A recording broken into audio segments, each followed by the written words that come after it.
C'est la première mondiale du long-métrage documentaire Tina, Art, Amour et Révolution. C'est présenté au cinéma du musée dans le cadre de la 44e édition du Festival international du film sur l'art. On y découvre la vie de Tina Mondotti, une photographe avant-gardiste, féministe, qui révolutionne le secteur de la photographie. Et par sa soif de liberté et d'expression, elle revendique ses droits avec ses clichés, qui sont assez choquants pour la société assez conservatrice dans laquelle elle se retrouve.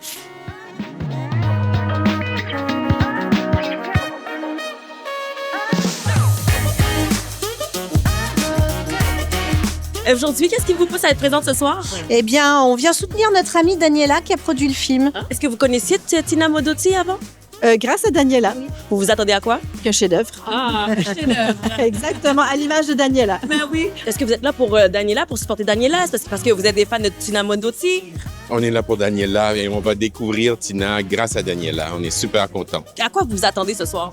Pour de vrai, je pense que je veux pas la stresser, là, mais je pense que ça va être exceptionnel. Je suis là pour l'encourager, mais aussi pour découvrir, oui. Vous le voyez, hein, ce soir, les gens ne connaissent pas trop Tina Mondotti. Donc, ils sont là parce qu'ils sont des amateurs d'art et de films et ils veulent découvrir le festival ou encore pour d'autres, ils sont des habitués. On va voir s'ils sont surpris, on va prendre leurs commentaires à la fin. On est avec la scénariste et réalisatrice du documentaire Tina, Art, Amour et Révolution, Daniela Mujica. C'est bien comme ça? Super. Ah, mais oui. Daniela, félicitations.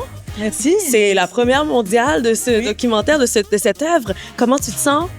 Fébrile, nerveuse, ouais. J'ai pas l'habitude d'être sous les feux comme ça. Normalement, je suis productrice. C'est mon premier film que je réalise, donc je suis plutôt habituée d'être dans l'ombre. Bon, justement, qu'est-ce qui t'a poussé dans la corde de la réalisation?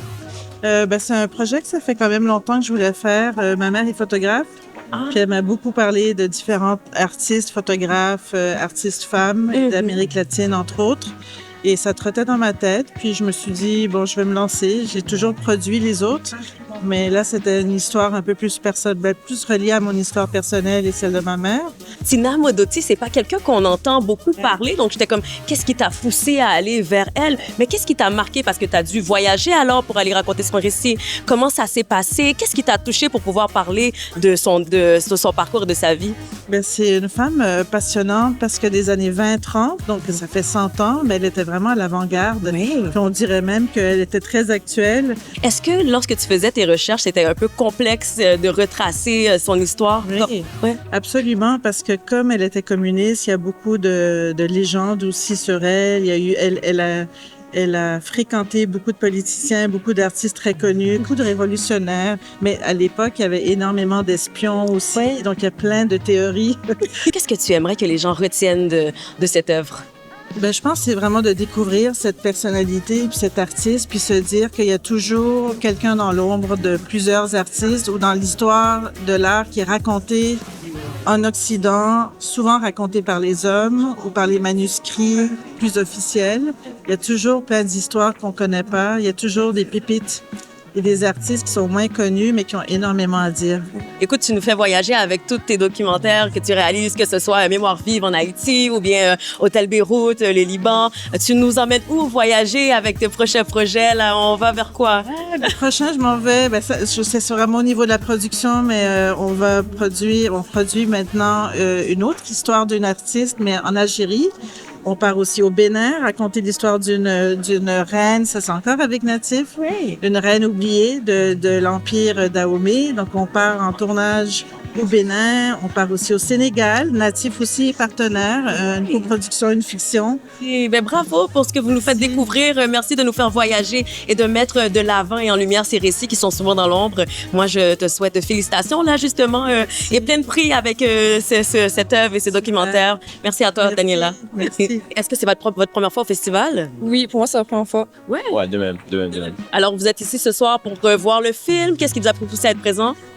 Moi, c'est ma mère, la réalisatrice. Donc, j'ai super hâte d'encourager ma mère dans son premier essai cinématographique. J'ai vraiment hâte. Surtout, c'est un sujet que je sais que ça lui touche beaucoup à cœur. Pourquoi ça te parle, un film comme celui de ce soir? En fait, j'ai toujours été dans les films un peu action et tout, d'horreur. Mais là, j'ai vu que ça commençait un peu à me tanner. Alors, je sais que sa mère faisait des films. Et là, elle m'a dit c'est documentaire. Donc, j'ai vraiment hâte de voir ce que ça donne. Donc, dis-nous ce soir, Manuel, pourquoi tu voulais absolument être là ce soir? Tina, c'est plus qu'un documentaire. c'est un mélange vraiment entre le documentaire, la fiction. Ben ouais, puis qu'est-ce que t'aimes dans l'art? Est-ce que tu étudies en art? Est-ce que tu Moi, travailles dans le milieu? Je suis un grand artistique, j'ai l'âme artistique au fond de moi. Mon cœur, il bat à l'art. Et là, les gens commencent à rentrer dans la salle, donc suivez-moi, je vais vous amener voir comment ça se passe à l'intérieur. Chut.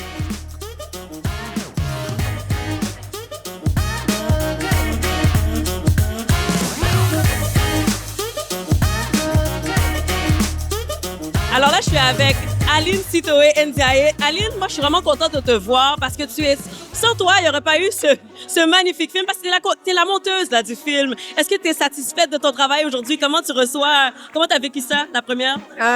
Cette question à des gens passionnés, elle est toujours compliquée parce qu'on n'est jamais satisfait. Mais T'es trop dur avec toi-même. ouais, mais je suis contente d'avoir travaillé avec Daniela et d'avoir pu être au service du film de Daniela. Et j'ai beaucoup aimé travailler avec elle. J'ai beaucoup aimé travailler sur ce sujet. Et je suis très contente de l'œuvre en elle-même, ouais, Ben c'est oui, sûr. tu as dit que tu as beaucoup aimé. Qu'est-ce que tu as appris? Qu'est-ce que ce film-là t'a rapporté? Parce que chaque projet nous rapporte quelque chose. Qu'est-ce que ça t'a amené? Toute l'histoire de Tina Modotti, que je ne connaissais pas, donc que j'ai découvert vraiment à travers le film. Donc j'ai lu beaucoup les documents que Daniela avait fait, l'histoire de Tina, je regardais plein de références, on avait des centaines d'archives. Ouais. Donc vraiment, tu te plonges pendant plusieurs mois dans la vie de quelqu'un et pour bien monter son histoire, il faut la comprendre. Donc c'est sûr que ça m'a forcément appris plein de choses. Absolument, c'est sûr. Merci beaucoup pour ton excellent travail. En tout cas, tu vas changer des vies, c'est sûr. Merci. Alors, on est avec Laura Kamugisha. C'est la première assistante à la réalisation pour le documentaire. Je pense que ta fille, elle est fière de toi parce qu'elle, depuis tantôt, elle me fait des high five. Hein? Est-ce que tu es fière de maman? Oui, elle m'a bien soutenue. Elle n'existait pas encore, mais je sentais son énergie avec moi. Puis ça m'a fait plaisir de soutenir Daniela dans sa vision. C'est un excellent premier film, un long métrage en plus qu'elle a tourné en France, qu'elle a tourné en Espagne, en Italie, au Mexique. Donc, elle a énormément donné. Donc, c'est vraiment incroyable qu'il ait pu avoir cette première ici. Et je lui souhaite vraiment une très longue vie en festival et surtout plusieurs autres films pour Daniela. Fière de ta maman? Je suis super fière d'elle, c'est vraiment magnifique. Ah oui. Et toi, comment le film t'a impacté? Je m'attendais pas à un détail genre aussi précis de la vie d'une personne.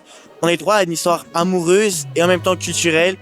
Tout ça à la fin de l'histoire pour revenir sur la photographie et en lien avec la vie de sa maman et de sa grand-mère. Et j'étais vraiment, moi ça me touche parce que je suis quand même proche de ces personnes. Donc ça m'a vraiment impressionné et l'histoire m'a attaché. Donc, Alors, au début, tu nous disais que tu t'attendais à quelque chose de spectaculaire.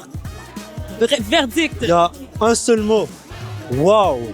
Et c'est pas moi qui le dis. D'ailleurs, on vient de le terminer. Ça va être disponible jusqu'à la fin du festival. Sinon, du confort de chez vous, vous allez pouvoir le voir parce que ça va être disponible depuis le 21 mars sur la chaîne Natif TV. Alors moi, je vous laisse sur la réflexion suivante. Est-ce que l'art fait trop divertir et devrait plutôt servir à faire plus réfléchir? 100%. Ouais. On vous laisse là-dessus à la maison. C'était René Joseph pour Natif TV, la télévision d'ici et d'ailleurs.